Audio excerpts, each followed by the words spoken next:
All right. Hi, everybody. I'm the facilitator of our lecture series on big ideas. And I wanted to remind you that next week we have Jeff Ritchie, who is an LCC instructor in psychology, and he'll be presenting on atheism. So please join us again next Thursday for that. We will put all our events recordings up on the LCC website for community conversations, and that is lowercolumbia.edu/conversations. So that's where you find the links to watch an event or see a recording from previous events. This week, we have Ann Holaday with us. Ann Holaday is a native of the United Kingdom, where she was born, educated, married, and had her children. She moved to the Longview area with her second husband, Dr. William Holaday, in 1981. She and her husband established the radiation oncology at Peace Health and were there until 1993. After Dr. Holaday passed away in 2000, Ann traveled the world and ended up in India, where she was educated in Ayurveda, a traditional medicine in India. Ann has 3 children, 2 grandsons and 12 step-grandchildren, all living in the United States. Ann is a certified Ayurvedic practitioner and pranic healer, as well as having a bachelor's degree in radiation oncology, and is recently certified in permaculture design, PDC, from the Permaculture Institute in Australia. Please welcome Ann Holaday. Can you see me? No. I can't. There we go. There. Got you now. Thank you very much, Courtney, for that nice introduction. And thank you to everybody. I am very happy to have this opportunity to share with you my ideas on building community resilience in the face of 2 major crises that we have now, climate change and COVID-19. I have lived in this area since 1981. And as Courtney said, we moved here to establish the radiation oncology unit at St. John's Medical Center. 1981 was soon after the Mount St. Helens erupted, and this area was quite depressed at that time. Many people left soon after that, and the logging industry was changing rapidly. And there was a critical shortage of work, particularly for young people coming out of school. However, I was particularly impressed when I moved here by the self-sufficiency of this small town. The center of community being downtown, and there were many small family businesses associated with the downtown area, and you could just about get everything that you needed here in town. It was easy to get things repaired and refinished, built or rebuilt, and you could get anything done locally. And I also remember small local farms nearby because my children used to go and pick berries in the summer, which I thought was really special for them to experience that.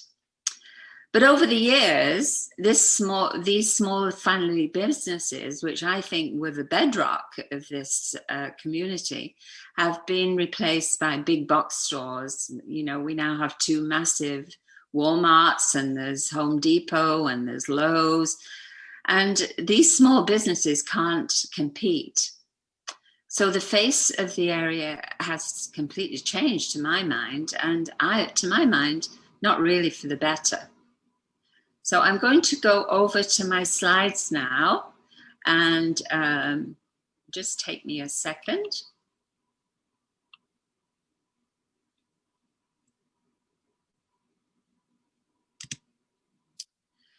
So the COVID pandemic has had devastating effects on people's lives all over the world. I don't have to explain this to anybody.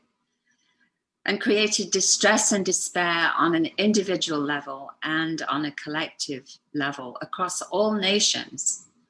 No one has been spared. It is definitely a global crisis. And this graph shows the number of deaths due to COVID per 100,000 population, which I think is a more realistic view of what is actually happening. The statistics are alarming, and there doesn't seem to be an end in sight, except the promise of a vaccine. But I remember my mother talking about my grandmother, who was the only survivor of tuberculosis in her family. 3 of her siblings died as teenagers. And in 2019, 1.4 million people died throughout the world of tuberculosis, with 10 million infections. So there's no guarantee that a vaccine and an improved treatment is going to eradicate COVID-19. So what are we as ordinary people to do? I believe that each of us have to take responsibility for ourselves and for those who depend on us. We have to protect ourselves and build our own resilience and immunity within our communities. An even bigger global crisis is climate change. We don't have graphs like the previous one where we can actually see the impact directly, but statistics are nevertheless alarming. Loss of species, particularly in the oceans, wildfires, earthquakes, hurricanes, flooding, drought, eruptions, loss of natural forests, depletion of soil, and so on. It's a gradual process, but it can't be ignored or denied, and we can't pretend that it isn't happening. The Keeling curve here shows the building up of carbon dioxide in the atmosphere. The graph on the left shows increased carbon dioxide during autumn and winter, when leaves and vegetation rot down, and decreasing in the spring and summer when plant life converts carbon dioxide to chlorophyll. And this is a process of photosynthesis. This is all a natural process, as you know. And the graph on the right shows levels rising steadily since the Industrial Revolution and over the last decade.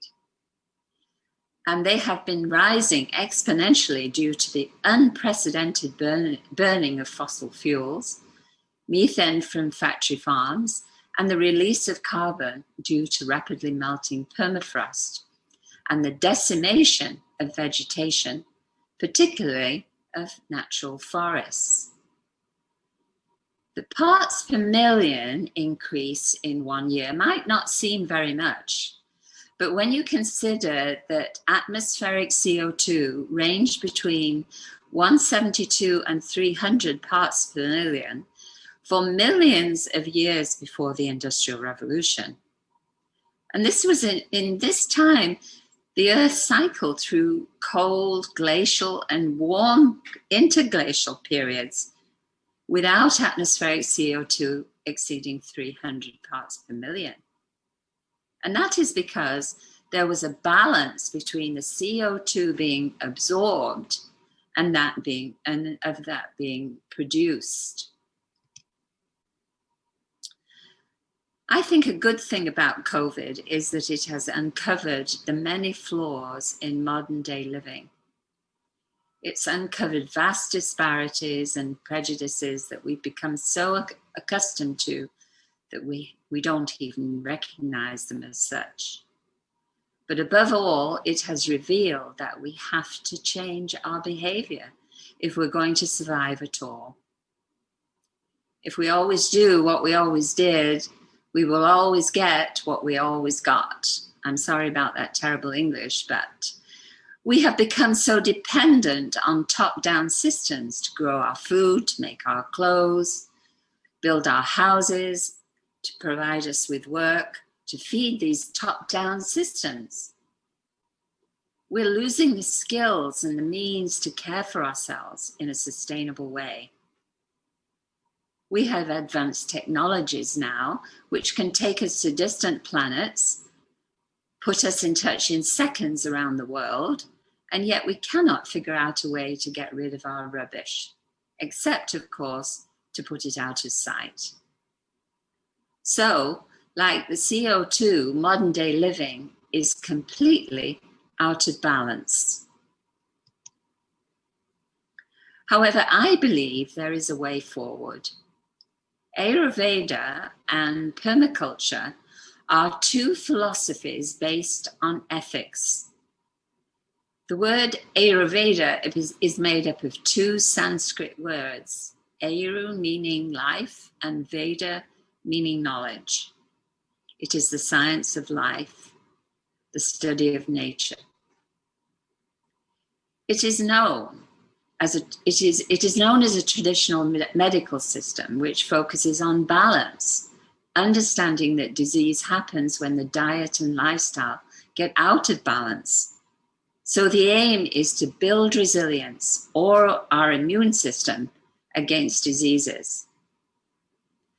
Now, permaculture is also made up of two words, permanent and agriculture. But the scope now is much broader, and permaculture is more defined as a permanent culture or a sustainable culture.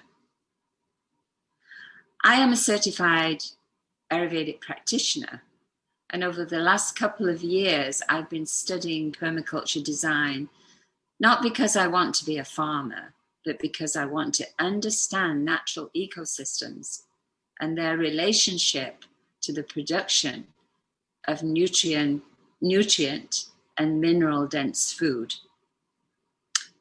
Ayurveda and permaculture offer everyone throughout the world a chance to be part of the transition to a more eco-friendly, ethical, healthy, and sustainable future. Ayurveda and permaculture are complex sciences based on ethics, and there is a lot of misunderstanding about both of them. There's lots of health tips and gardening tips on the internet, which can be very useful. But to fully understand Ayurveda and yoga, there has to be a knowledge base. Otherwise, people get only a fraction of the big picture. And it does require a paradigm shift. You have to shift your view of how nature can influence our health and our way of life.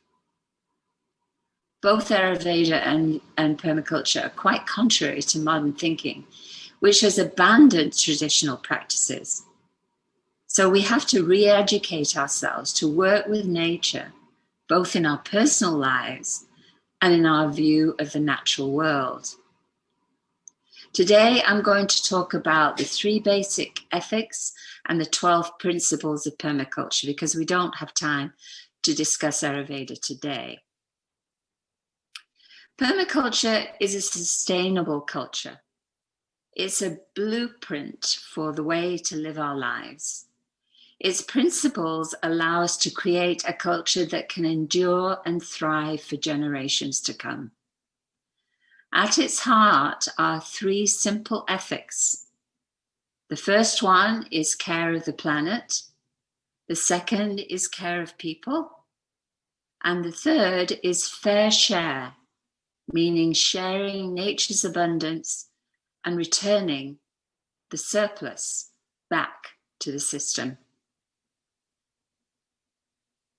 So the first principle is to observe and interact.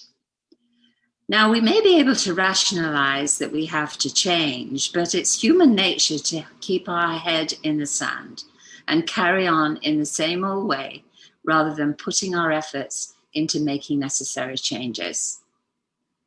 This lack of awareness holds us back because we can't see. Once we take our head out of the sand, we're able to see what is really important, and then we can respond and move forwards and towards an ethical and sustainable way of living. When we take the time to observe nature, its sustainability, its renewal, and its recycling, we become an active part in nature's wonder, taking an ethical and green approach to our lives, benefiting nature instead of destroying it in the way that we have done. Bill Mollison, who is the founder of permaculture movement, said, "Permaculture is a philosophy of working with rather than against nature. It is of protracted and thoughtful observation rather than protracted and thoughtless labor. And looking at the function of plants and animals in nature rather than treating them as products. In observing nature, it's important to have different perspectives to help us understand what is going on with the various elements in the natural system. Beauty is in the eye of the beholder, reminds us that we place our own values on what we observe. Yet in nature, there is no right and wrong, because it's only an integrated, complex design system to sustain life on Earth. The second principle is capture and store energy. We already capture the energy of the sun with solar power. We store plant energy when we harvest and preserve for another time. When we dry clothes outside, we capture wind and sun energy, and we collect wind energy with wind farms and turbines. We catch and store energy in seeds for future growth, and in doing so, people come together and grow together, developing ways to collect resources when they are abundant and use them in times of need. Make hay while the sun shines, we say. And that reminds us that we have a limited time to catch and store energy. Summer gardens can be highly productive. Vegetables can be eaten fresh and also preserved and can last through the winter and spring, ensuring that everything is eaten and nothing is wasted. Capturing and storing water is a fundamental objective of permaculture. And the aim is to keep water on a site for as long as possible. And we do this with swales, which are small ditches which water the roots of trees and direct water to arid areas of the site. Water tanks capture rainwater off the roofs. Grey water from the house can be used for flushing toilets. It can be used for cleaning and used in the garden. Dams and ponds can store water, and these can easily be accessed for putting out fires as well as water in the garden. Probably the most significant issue revealed by COVID is how fragile our food supply chains are throughout the world. Much of farming now is geared towards export because farmers can get more money than they can by selling locally. And this can lead to great hardship for local communities. Agribusinesses have damaged soil worldwide, so that food will not grow naturally. Now, with the effects of climate change, food security, and contaminated fresh water, these are the biggest threats to our survival. Now, Vandana Shiva in this picture is an Indian activist, and she has gone head to head with Monsanto, which is now called Bayer, and they control seeds across the world. This is a frightening prospect because it means that if we don't stop these monopolies, the world will be dependent on GMOs and all the herbicides, pesticides, and fertilizers that go with them. Seed sovereignty can be defined as the right to breed and exchange diverse open source seeds. It's closely connected to food sovereignty because seed saving is a means of food security. Seed saving allows for a closed food system, which helps communities gain independence.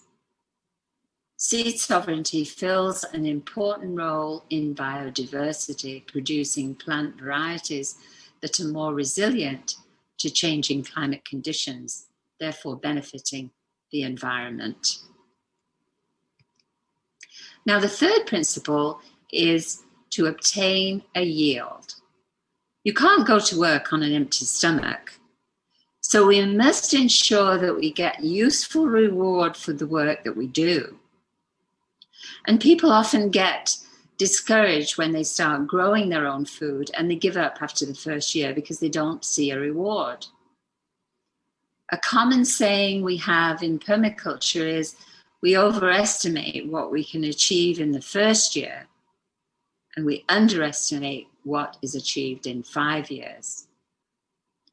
Farmers who have been using chemicals where the soil is severely depleted and has no life in it can't just change to letting nature do the work. In severe cases, the land has to lay fallow for 7 years, and they can't afford to do that. So they go back to using more and more chemicals. Permaculture recommends no dig, no till. And it also recommends to cultivate small areas at a time, because you can grow the same amount of food on 4% of the land, which is used in monoculture. The first layer, which goes on top, straight on top of undisturbed ground, is a layer of composted organic material, and there would be 3 to 4 inches of this. Next would be a layer of either thick newspaper or cardboard, which stops the weeds from coming through, and then a thick mulch layer on top to retain moisture. And we have found that straw works best when growing vegetables. So you see, when we understand, we can take advantage of nature's ways, and it will reward us with abundance. But abundance does not mean that we have to slave away, weeding, spraying, and fertilizing to get bigger and more. However, if we take care of the soil and allow it to rebuild naturally, all the nutrients and minerals will provide us with an abundance of nutrient-rich food, which our body needs to resist disease. This slide demonstrates abundance, but look at the wasted space between raised beds. Now, raised beds can be used if there's no alternative, but they have to be carefully managed, and they require a lot more water. And they also interrupt mycelium networks, which are fungal networks growing underneath the soil, by which plants communicate. And this is the way they build their own resilience. Organic is not necessarily permaculture because monoculture is widely practiced in organic. And this depletes the soil and it doesn't rebuild. However, if crops are rotated, the land allowed to rest between crops, composted between crops with small intensive areas of culture, then it will be a permanent culture. Food gardening has always been central to permaculture teaching because it is the most effective way of reducing the human impact on the planet while increasing resilience. So more about soil. Soil is central to our work in permaculture. A teaspoon of healthy soil is alive and teeming with millions of organisms. It provides the foundation for healthy plants free from disease and pests. Interconnected, complex interactions and feeding relationships determine the nutrients in the soil. And a vibrant soil from organic matter is worth its weight in gold. Plants grown in this soil will be nutrient and mineral dense, unlike food grown for weight and volume using chemicals. This food has a fraction of the nutrient and mineral value necessary for health.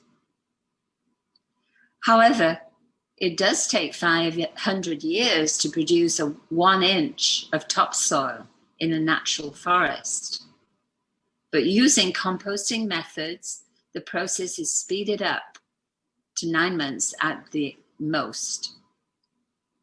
And continuous composting ensures the continuous growth of the soil. We know in Ayurveda that the modern diet and lifestyle is the major cause of chronic disease today. We cannot continue to feed ourselves with this worthless food and make up the difference with supplements. Now, principle 4 is to apply self-regulation and accept feedback. Now, the earth is a large-scale example of a self-regulating organism, which is subject to feedback controls like global warming. By observing and responding to these observations, we're able to apply the appropriate feedback. But we have to be in the moment and be willing to discourage inappropriate activity to ensure that natural systems can continue to function.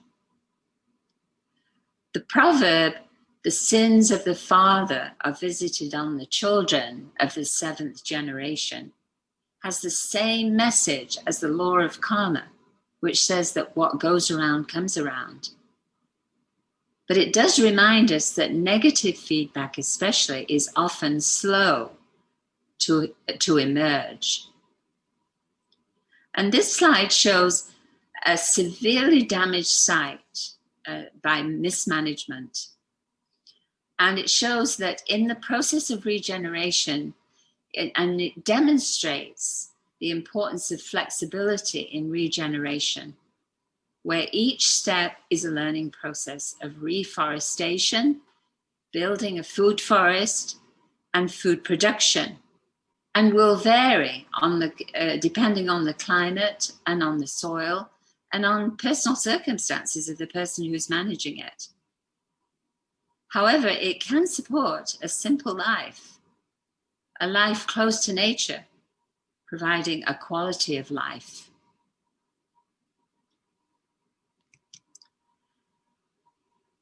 The 5th principle is using and valuing renewables.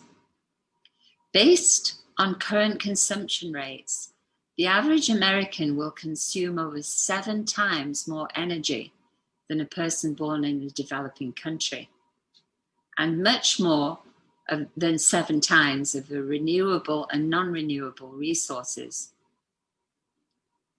And the best way to use nature's abundance is to let nature take its course and reduce consumptive behavior and our dependence on non-renewable resources. But controlling nature through excessive resource use and high technology is not only expensive, but it has a negative effect on the environment. Now, principle 6 is produce no waste. We can work towards a no waste society. We can shop mindfully, always having the subject of waste in mind. It can be done. Heaven knows, about 60 years ago, we landed on the moon. Surely we can figure this out. We can say no to plastic. We can put our heads together and produce no waste. We can say no to chemicals and processing.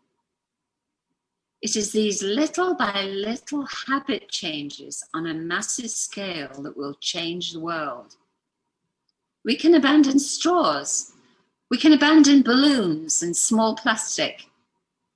India has already banned small plastics. So why can't we? The medical system produces ridiculous amounts of waste, which isn't improving our health. It's not doing anything for their industry at all. All businesses and industries have to get involved and be committed to change, because this cannot go on indefinitely.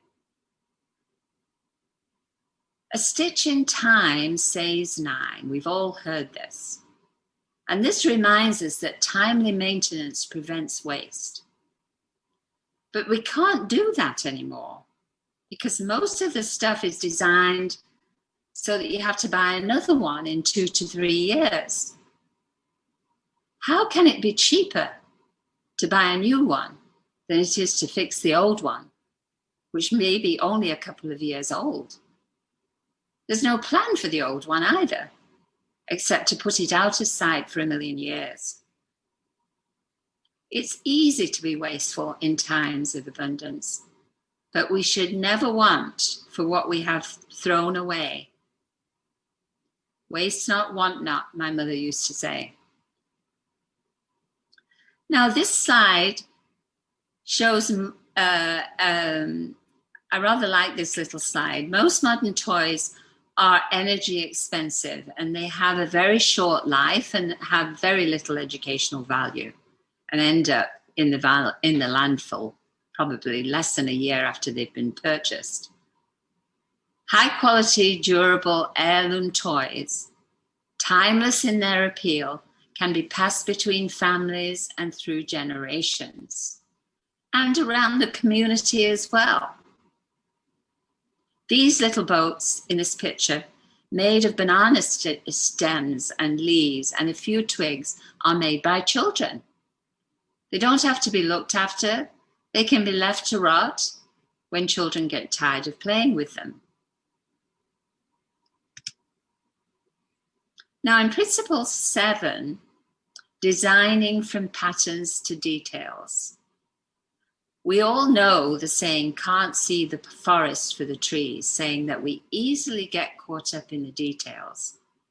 And it seems to get worse the more involved we get, until we lose sight of the big picture altogether.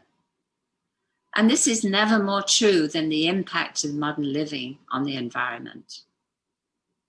A permaculture site looks at the big picture first by dividing the site into zones.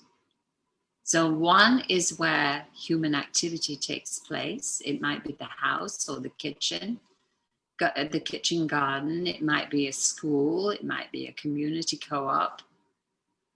And then it will have chickens and small animals, perhaps. Whatever it might be, things that require daily visits are in Zone 1.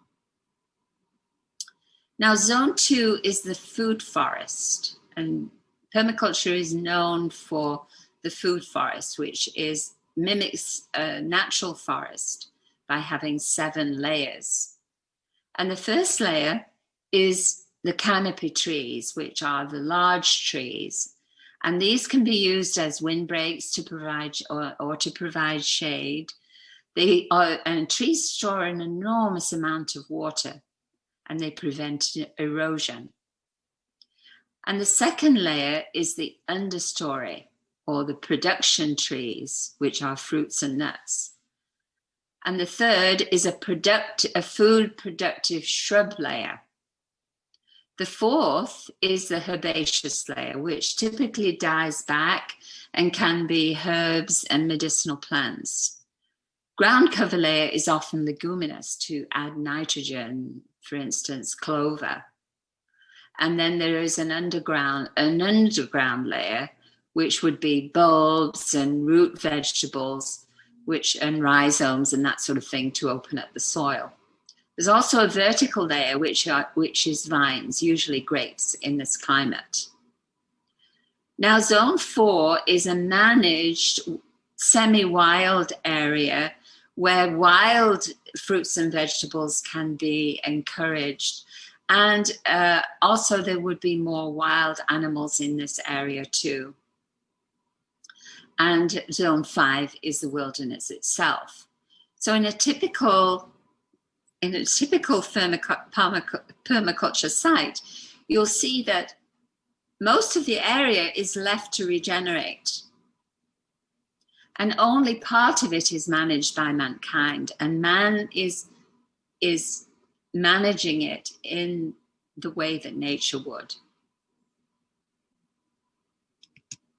This slide is an example of mass cooperation and individual self-determination.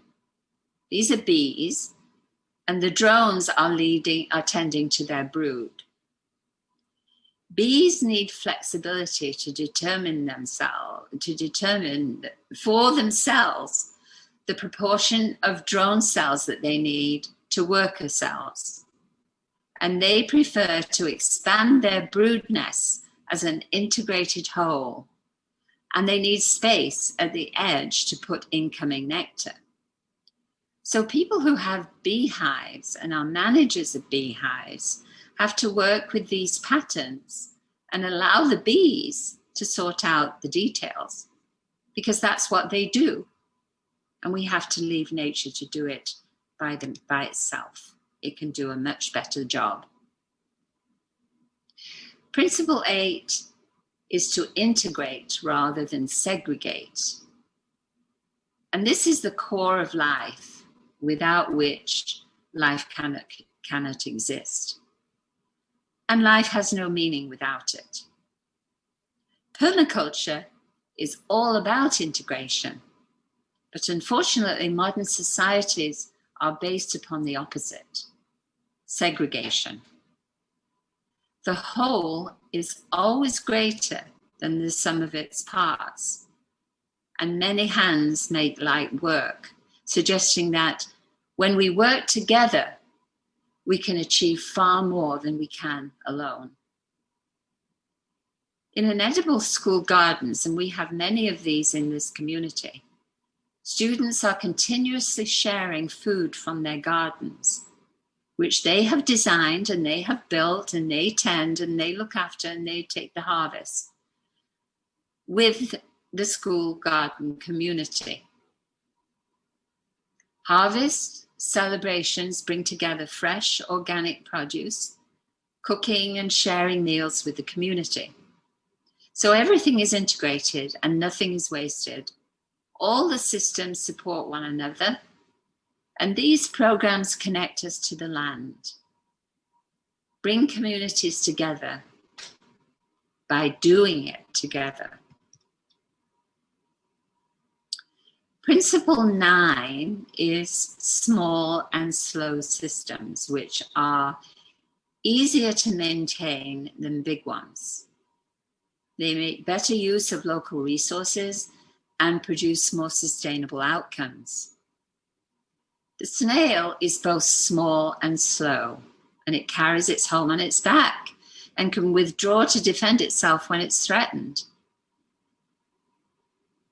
And we are reminded, in the bigger they are, the harder they fall, of the disadvantages of excessive size and growth, while slow and steady wins the race. We in permaculture encourage patience while reflecting on the common truth in nature and in society. Small home food gardens in suburbs and cities play such an important role in creating sustainable, resilient networks of diverse food-producing spaces. By tending to fruit and nut trees and vegetables, giving them time to grow organically at their own pace in rich living soils, we can create food with incredible vibrancy and nutritional value in our own backyard. We can make small interventions on a human scale, introducing dry composting toilets, cutting down on plastic, conserving and reusing water, and much, much more. Now, principle 10, use and value diversity. Diversity reduces the vulnerability to a variety of threats and takes advantage of the unique nature of the environment in which it resides. We are reminded that diversity offers insurance against the variations in the environment when we say, don't put all your eggs in one basket. All domestic plants are sourced from the wild at some point. But food, most of which comes from plants, is now bred for commercial needs. It's bred for taste, it's bred for size, it's bred for longevity, it's bred for appearance, shelf life, or the ability to withstand transportation. However, the beauty of nature's self-selection is that naturalized plants require no special care or irrigation. And the variety of local food plants is maintained. Foraging for wild edible plants is another way of connecting to nature, providing a source of nutrient-dense food. Wild plants have been an important resource for traditional societies from the very beginning. And this is why in our zoning system, we always leave a space for wild foods and wild plants to grow.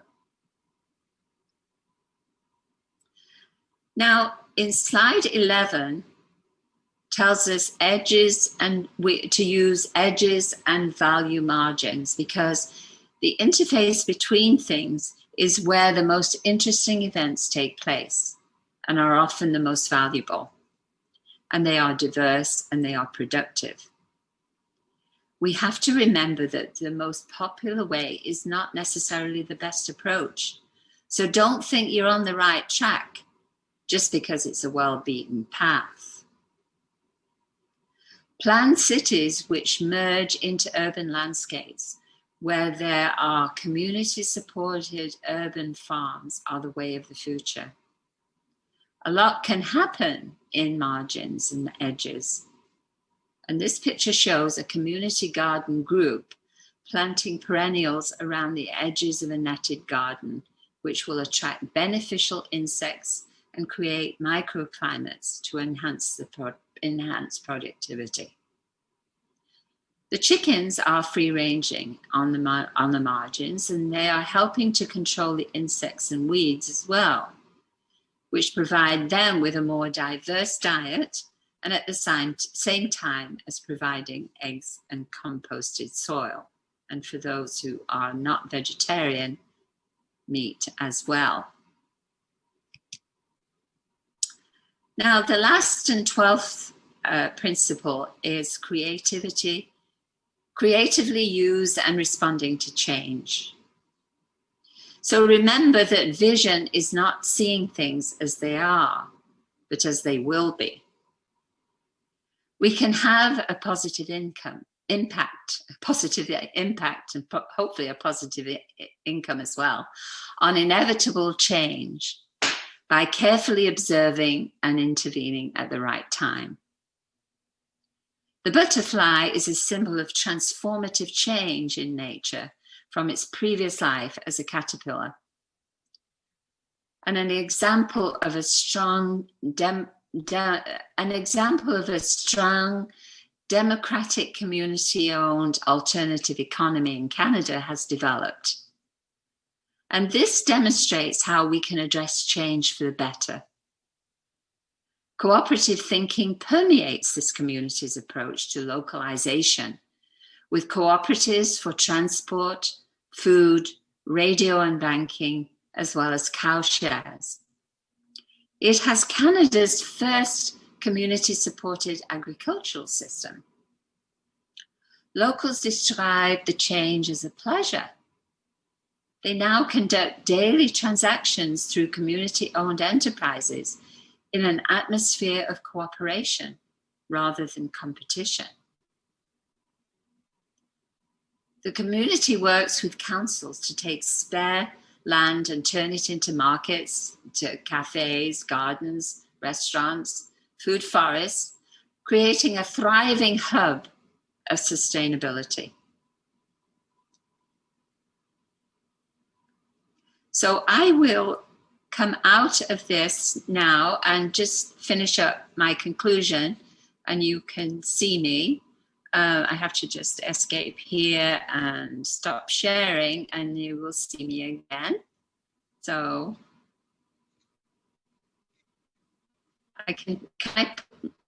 you can see me though, can't you? Yes.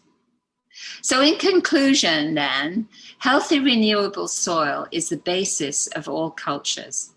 We cannot survive without it. We must compost our organic waste to make soil and value it more than gold. Our soil does not need expensive poisonous chemicals, but it must be allowed to nurture living diversity. Let's make compost from local resources and grow food locally and enjoy true wealth. We all want to give future generations a future worth inheriting. And I believe that this community can come together on these principles and be the vibrant community that it deserves to be. There are many innovative business opportunities here related to this project. But we need leaders and we need entrepreneurs who are committed not only to this project, but to this area as well. Education is key, offering meaningful careers in sustainable projects and related fields. The permaculture movement is gaining momentum across the globe as a means of combating climate change. Eco-villages are popping up everywhere, and there's no reason why we can't make the Lower Columbia region an eco-region. So now I have, with my partner, started the Sustainable Living Project. And it was formed about a year ago, and the goal was to offer courses at LCC in permaculture, but then COVID intervened and that was all put on hold, and we're having to think our strategies over again. But we do have a permaculture circle where we share ideas. And so you can contact me at Jivanisha. I don't have this on a slide. Jivan, can I go back to the slide? I'll go back to the slide and show you this. I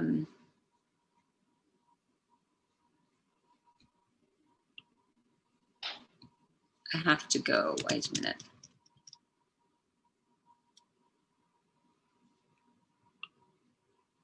In this slide, you'll see my email address, which is jivanisha@gmail.com. And our website is www.slp.com.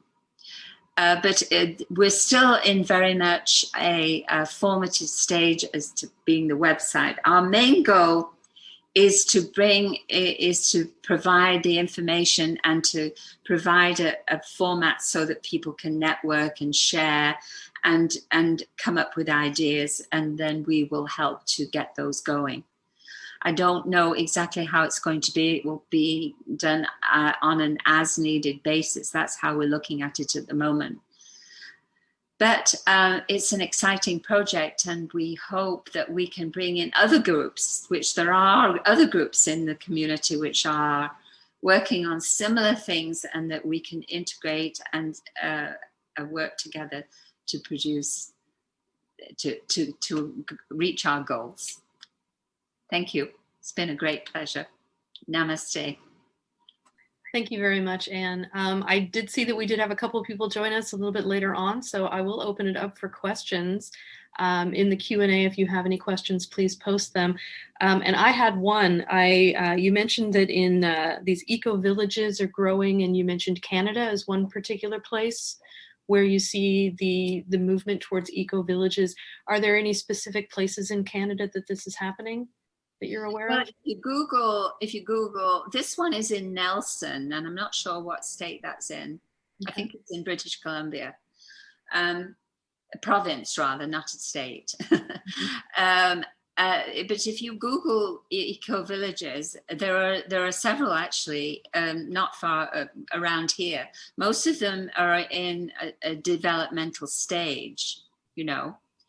But my thought is to take that eco-village concept and make it work as a cooperative, you know, with people who are living here. You know, we've already got a lot of growing spaces, and I'm not suggesting that everybody should go into growing their own food. That's not my intent at all, because there's many people who for many different reasons, won't have the opportunity, they won't have the land, they won't have the opportunity, maybe the time, or they may not even want to.